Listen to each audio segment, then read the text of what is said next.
Flowey is Not a Good Life Coach by Unrested Jade.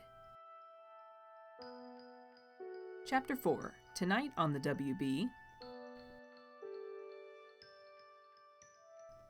Papyrus woke up the next morning to find Undine had already been and gone. 5 a.m, he'd slept in. Atop the bundle she'd left on the front door was a teasing note, so at least he hadn't angered her by sleeping so late. Undine had been thoughtful enough to give him 2 padded gambesons to wear, and she'd picked out the smallest pieces of armor available, but it was still meant for monsters with flesh. He was in the process of punching extra holes in the straps when Sans shuffled downstairs, still wearing yesterday's clothes and looking even more rumpled than usual. It was only 9 o'clock, so by Sans' standard time his brother was up early. He mumbled something that may have been a greeting and trudged into the kitchen, returning with a glass of water and a piece of dry toast a few minutes later. He sat down across from Papyrus at the table and gingerly nibbled at the toast. "You're up early," Papyrus said, looking up from his work for a moment. "Heh," Sans chuckled, spraying toast crumbs onto the tabletop. "Headache woke me up. Partied a little too hearty, I guess." He took a sip of water. "What I don't get is how you're always fine even though you drink maybe twice a year. I'm kinda jealous." "I am in much better shape than you are, if you hadn't noticed." His head did hurt a little. That last round of fire shots had been ill-advised, but it was easy enough to ignore. Sans laughed, and promptly winced. Geez, it's like hammers on my skull." He took another small sip of water. "Believe me, bro, I'm well aware. You're in shape. I'm shapes." That was something that could be fixed easily enough, but Papyrus let the argument go for once. Instead, he got back to work on the straps. "Is that your new kit?" "Yes," Papyrus said. "Undine dropped it off this morning." He twisted the awl he was using through a particularly stubborn piece of leather. Modifying the straps was taking forever, but he couldn't have the plates twisting around on him when he moved. "She sure doesn't waste any time." "No, some people don't." Papyrus was getting irritated. He didn't know why, and he felt bad about it, so he just stopped talking before he said something needlessly mean. Sans watched him work for a few minutes, finishing off the toast. He hadn't used a plate, no great surprise there, and there was a small collection of crumbs on his side of the table in addition to what he'd spread when he was talking with his mouth full. Nothing unusual, but it was getting to Papyrus all the same. "You're awfully quiet. You okay, bro?" Papyrus didn't look up. "You have a hangover." With the last hole punch in the last piece that needed it, he started the slightly daunting task of putting it all on. "Come to think of it," Sans said, pointing the first of the pauldrons onto Papyrus's shoulders, since it was pretty difficult to do one-handed. "You've been pretty quiet for a few weeks now." He frowned, tugging on one of the point laces. "Man, this stuff's fiddly, isn't it? And heavy." "I'll get used to it." Papyrus hauled himself back onto his chair. The armor easily tripled his weight. He could handle it, but it wasn't exactly easy. "Thanks, Sans. I can get the rest." Sans returned to his own seat, pausing to brush the toast crumbs onto the carpet, as if that were any improvement at all. "Seriously, though," he said, "you seem kinda down, especially for a guy who just got his dream job and all. I must inquire about your mental well-being, bro." Papyrus threaded the leftover lengths of the arm straps out of the way. Even with padding, he still had to pull it as tight as he could, and it still felt a bit loose. It would have to do for now. "It's a lot more responsibility than being just a sentry, Sans." The gauntlets were too big as well, but if he wore his gloves underneath, they were workable. Sans frowned at him and cleared his figurative throat. And Squire?" They stared at each other for a few seconds. "Because I helped with your armor?" The light in Sans' eye sockets glowed a little brighter. "Nothing?" "Oh, right," Papyrus said. "That's terrible, I have no brother, etc." He stood and gathered up his helm. Now seemed like a good time to go on patrol. Faster than Papyrus expected, Sans moved between him and the door. "Why don't you tell me what's eating you?" Tension pulled at the edges of his smile. He was badly failing to hide his worry. "Nothing is," Papyrus said, guilty and annoyed. "I'm fine, I'm just tired." He tried to push past his brother, but Sans slapped his hand away from the doorknob. "Sans!" "No, listen," Sans said, planting his back against the door. "You're acting really off and it's weirding me out. We're family, we don't—" He halted for a moment, gaze darting away for a split second. "We don't keep things from each other. So I'll ask again, what's going on with you?" Papyrus met his brother's concerned glare, and some tiny, over-tightened screw in his mind suddenly stripped out. "Oh, that's rich! So I'm supposed to be peppy and cheerful all the time, am I? I'm not allowed to have a bad day?" Sans blinked, caught off guard by Papyrus's blow-up. "Bro?" You're the one who sleeps 12 hours a day. You're the one who stumbles around unwashed and half-dressed all the time. Papyrus was aghast at his own words, but now the dam had burst and he couldn't stop himself. You don't do anything unless I physically shove you outside, and even then you put forth the absolute minimum effort you can get away with. Something's wrong with me? Sans wasn't barricading the door now so much as he was leaning against it to stay upright. His mouth worked, but no words were coming out.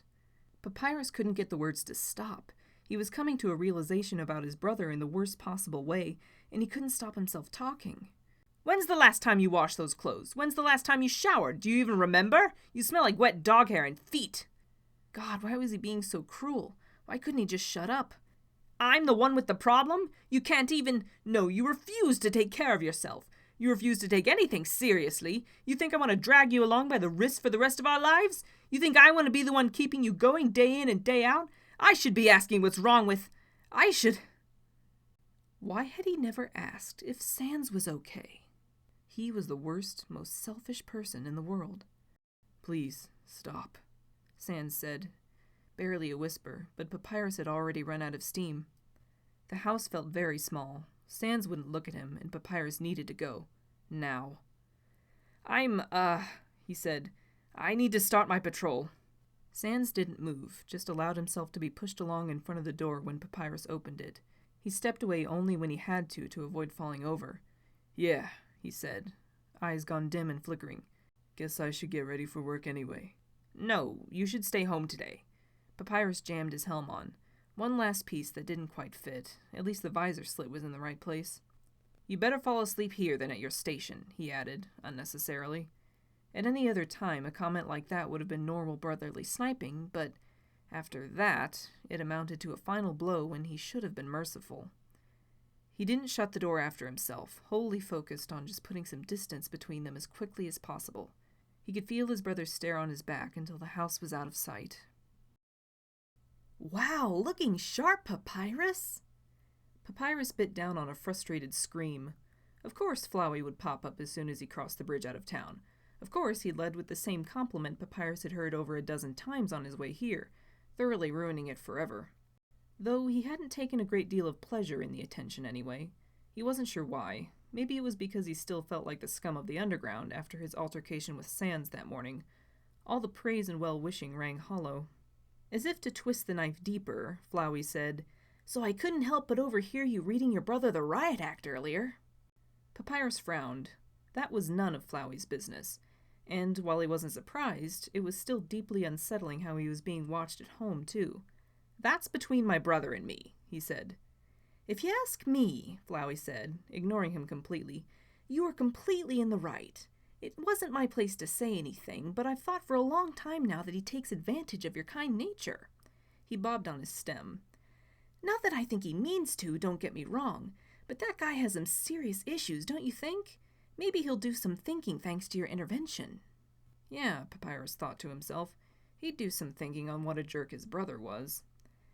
I don't know why I was acting like that, he said, more to himself than to Flowey. Once I got going, I couldn't stop, and the things I said were so mean. Flowey scoffed and looked up at him, brow raised. A family isn't a family without a lot of pent-up resentment and bitterness, Papyrus. Relax. He brightened up again. Besides, sometimes the truth only sinks in when it's harsh. Sad, but true. I think you of all people would get that, right? Papyrus got it. That particular idea had been literally beaten into him over the last month. Well, I don't want to keep you, Guardsman Papyrus, Flowey giggled. He giggled a lot. Papyrus was beginning to really dislike the sound of it. Don't worry about it too much, okay? It's his problem that he's wasting his life, not yours. Oh, he said, and don't forget about our practice tonight, huh? Wear your armor. And then he was gone. Papyrus slumped, blowing out the breath he'd been holding. His plate felt even heavier now, pressing him down into the snow. He rolled his shoulders, trying to get the weight distributed more evenly. The extra layer of padding wasn't much of a substitution for muscle and fat. Still, the physical discomfort of 60 pounds of ill-fitting armor wasn't enough to distract him from his real troubles. He needed to figure out what Flowey wanted from all this so he could make it stop. All he wanted was to get into the guard. With that done, what was the point of continuing? Unless Flowey just enjoyed beating on him for its own sake. But Flowey was a child, wasn't he?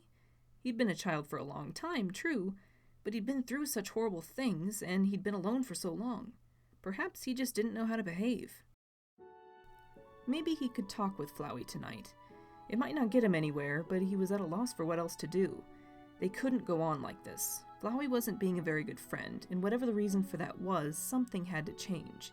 It would be scary to stand up to him, but Papyrus had to try. Papyrus had never been so unhappy in his life, and his unhappiness was starting to spill over into the people he cared about. He didn't want that. He didn't want to hurt anyone.